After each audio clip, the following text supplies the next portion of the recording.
crazy, hectic, chaotic. So I just caught the bees real quick. The bees were in one place, and then they flew to another place. So we had to chase them down to the neighbor's yard. It was up on top of a hill, and well, anyhow, I caught them.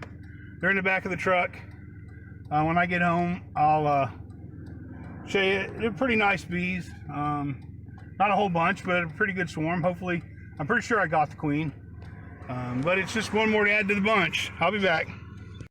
All right, well, we made it home.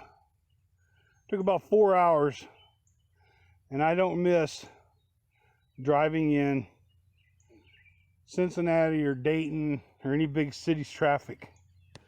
That was a madhouse. Sorry I didn't get to show me catching them, but I was in a hurry and it was so far away, and I was trying to get home before dark. But we got them here. We're going to let them loose and see how they handle it. It's pretty bumpy on the way here. Whew. Oh, there's nobody in there. Oh, there we go. There's somebody. Anybody else in there? There's only one bee?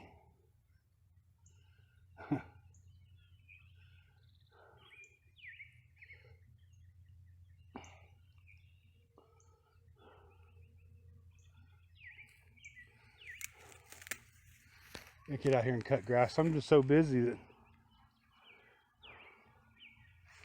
these guys here.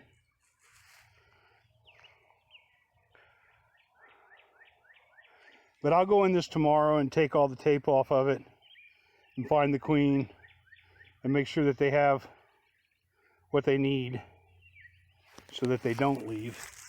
I don't think anybody was getting loose on the way home. I don't see no holes.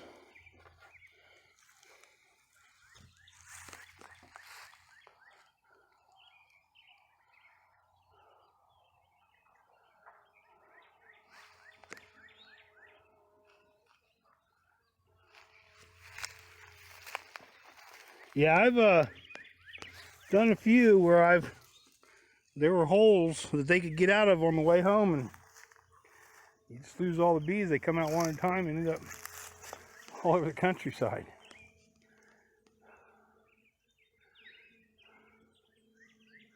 But there's a little worker.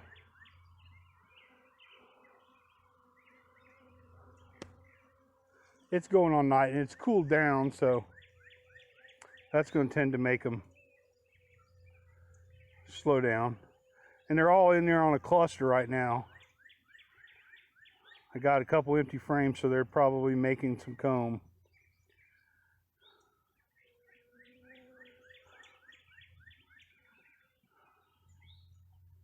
Yeah. All right, well, I'm going to go inside and rest now. That was a heck of a drive. I'll be back. We're getting ready to get into this swarm I caught yesterday. I built them a good stand, got it up high enough off the ground. I think the skunks will be thwarted. I'm going to try to do all of them like that this year. Get them up a lot higher. But I got them another box. I got them a frame of honey. Haven't opened it up yet. I imagine they're still there. It's cool. So I doubt if they reswarmed. Sometimes swarms you'll put them in a box and set them up, and they'll just fly back out the next day because it's not what they want. They want something bigger or something. So we're going to go into them real quick and see if they're still there, and put this another box on for them, and then button them back up and let them go for a while. Let her start laying. All right, well, there they are. Pretty good cluster of bees. They're on 4 frames. Pretty calm. I would say the queen would be on that frame right there.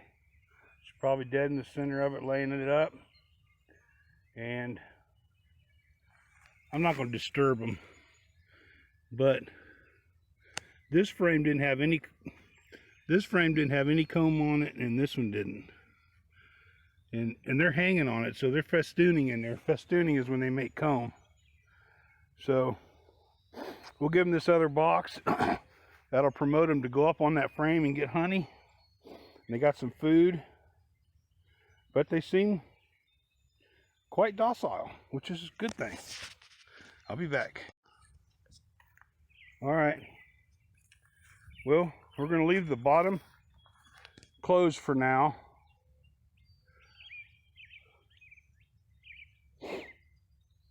And only have the top entrance. And I'll put when it warms back up a little bit, I'll put 2 blockers on there so that the hive entrance is set up for splits. And in a month, when this hive's going, I'll come in and split it on each side. It'll make 3 hives, and I'll just let them go until next year. That's pretty much what I do with swarms. They usually do pretty good. Our flow's going early. This is April and I caught a swarm. Usually we don't get swarms until May. And black locust is our one big flow, and it usually doesn't bloom until May, or June. So it might bloom early, who knows. We still got we got a good full month and a half, if not 2 months of stuff blooming.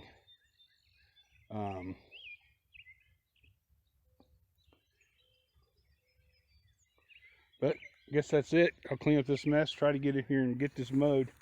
I got gonna go bury that chicken. And the chicken that I thought died wasn't the one that died. This was a different chicken that was just old. She just died in the night. That's usually what they do. So the other one's still alive. She's still kicking around, and she was eating pretty good yesterday. So I don't know. We'll see. All right, we're making some feeders. Trying to make it so that I can put more food out for the chickens. They don't get it all over, they're wasted and dumping it all over the ground. And I don't have to spend so much time refilling their water and their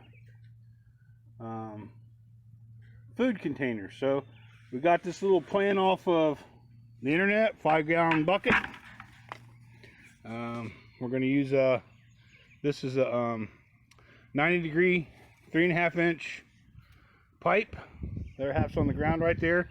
I just cut it off, and then we're gonna put it in the bucket. And when it's in the bucket, I'm sure everybody's seen these online. The chickens can stick their head in this big hole right here and peck the food, get what they need. And you can fill up a 5-gallon bucket, which would probably last them maybe a week. So I wouldn't have to keep filling up their food. Spending a lot of time filling up their food on all those little feeders. So we're going to build, I got a big feeder for these guys, and it's fine. I fill it up. I just didn't want to go out and buy another one. I think they were 15 or 20 bucks when this cost me $2 and I have the buckets laying around. So we're going to, I got another bucket over there. It's underneath the faucet. It'll hold water. I got a couple of those little cups, and I'm gonna make a couple 5-gallon watering buckets, one for these guys, one for these guys. And I'm gonna hook some hose up that I can just walk in, hook the hose up to the spigot, turn it on. When I see the water running out of their bucket, turn it off. And that's how I'm gonna redo their water. That way I don't have to keep, I spend a lot of time, so I don't mind the chickens, but I spend a lot of time fiddling with the chickens, water and food. So we're going to try to cut that down.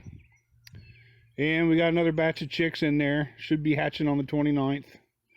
The chicks that are in there right now are getting big.